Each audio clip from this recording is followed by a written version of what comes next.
The Dallas Cowboys season again ended to the hands of the San Francisco 49ers. Do you feel like the Cowboys underachieved this season?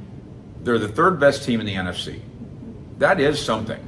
And I know it's not, Super Bowl. It's not gold, it's not silver, and who wants bronze? and that's what they are.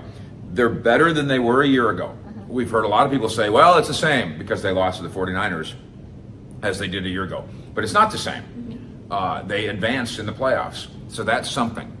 But I think, whereas last year, among the fan base, I think last year, the way the Cowboys lost to the 49ers at home as favorites, right, I think made Cowboy fans mad.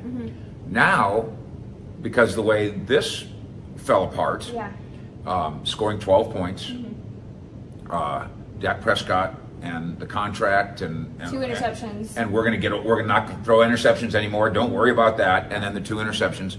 Not that it was all his fault. That's not how football works. But it is a quarterback-centric game. That is how football works. I think whereas last year the fan base was mad, I think this year the fan base is sad. I think the fan base is starting to wonder, even Dak Prescott's supporters, which... best leader in any locker room I've been in. Troy Aikman says he's the best leader he's ever seen. Aikman says it. And Troy Aikman's one of the best leaders I've ever seen. And he says that about Dak. But all the character and all the leadership and all the brotherhood and all the bonding still has smart football people now, not just the knee-jerk guys and wondering whether or not Dak's the guy. And Jerry Jones swears he's not wondering. And yet, as we speak here, middle of the week, we're at the Star. Nobody else is here, but we are. We still haven't heard from Jerry, except for we hung out with him in the postgame. But I mean, he hasn't done his radio. Steven hasn't done his radio. There hasn't been a wrap-up press conference here. No. These things aren't unprecedented, but they're unusual. They're concerning, and they make you sad. So the Dallas Cowboys have 12 straight playoff appearances without reaching the conference championship. Now that's an NFL record. In order to become Super Bowl contenders, do you think they need a huge change, i.e. head coaching change? Well, you're right about the shocking numbers. If you go now through who's been to the NFC Championship game, and then say, okay, the Cowboys went, the 95 team went. Everybody has been 8 times, 7 times, 4 times. And then it's like the Cowboys and the Lions who haven't been. So that's stunning. And I guess the central argument is there a definitive why? You had the best offense in the league for a while. Your defense is much improved. So what does that leave? Coaching? And you've changed coaches. And the results been not dissimilar. Now, my argument in favor of Mike McCarthy is it's hard to win 12 games. And they won 12 games 2 consecutive years. And is it the grass is greener? Who is it going to be that is so innovative that will be better than Mike McCarthy? Who's automatically better. Obviously, many critics of Jerry Jones say they look at this 27 years and they say, well, the one constant is Jerry Jones. And that's not wrong. But did Jerry Jones miss the extra point? Did Jerry Jones throw the interception? Did Jerry Jones miss the tackle? So I would like to excuse it away as simply saying, hey, the ball bounces sideways sometimes. But man, the ball's been bouncing sideways around here for 27 years.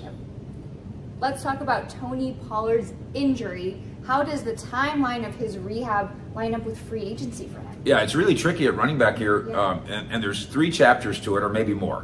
One is this idea that, well, you're just going to franchise Tony Pollard. Well, that means you're going to pay a running back $12.6 million. I thought we weren't going to do that around here anymore after the Ezekiel Elliott contract, which was an unusual circumstance. Is this an unusual circumstance? Is Tony Pollard that good, worth that much money, whatever? We look around the NFL. Let's use the Kansas City Chiefs. They spent a 1st-round draft pick on Clyde, and then 2 years later spent a 7th-round draft pick on Pacheco, and Pacheco's beaten out Clyde. establishing that maybe you could just get one in the 7th round or the 3rd round or whatever. And now, as you mentioned, comes the Tony Pollard injury, where a surgery on the ankle, which must have been nasty, and then rehab on the broken leg portion of it. You're going to franchise. That must have hurt so bad. Yeah, you're gonna give $12.6 million guaranteed franchise to a guy with a broken leg. You sure? Because I don't know. The medical people by March hopefully will have a good idea, but I don't know how you do that today. Another chapter of this, obviously, at running back is Ezekiel Elliott. He wants to come back here. It's well established. We talked about this at training camp when we were in Oxnard. He understands the ramifications of his contract. Want to come back here? Let's redo your contract, and that's a possibility. But Zeke as the central figure in the offense, I think that time's done. So then comes the 3rd leg on this chair. And Mel Kiper has a mock draft out now that has Bijan Robinson of the Texas Longhorns coming here with this 26 overall pick. He's young. Fresh. He's spectacular. He's got size. In theory, he's been in the spotlight. Definitely. In theory, let's say he's better than Tony Pollard. I mean, I think as good as Ezekiel Elliott ever was, let's say, and much more affordable. And in 5 years, you say goodbye to him. You don't give him a second contract. You get 5 great years of Bijan. So all those things are in play here, and it starts with the organization having a full understanding of the rehab process for Tony Pollard.